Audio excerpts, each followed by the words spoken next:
বন্ধুরা, আজ জন্মাষ্টমী উপলক্ষে আমার রাধা গোবিন্দের জন্য 5 রকম সবজি ভাজা করছি।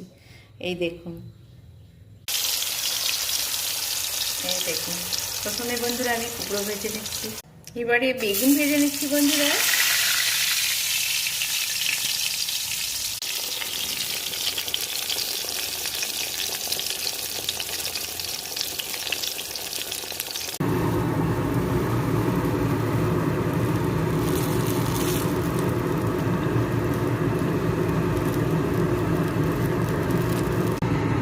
এবারে বন্ধুরা পটল দিয়ে দিচ্ছি। এই দেখুন,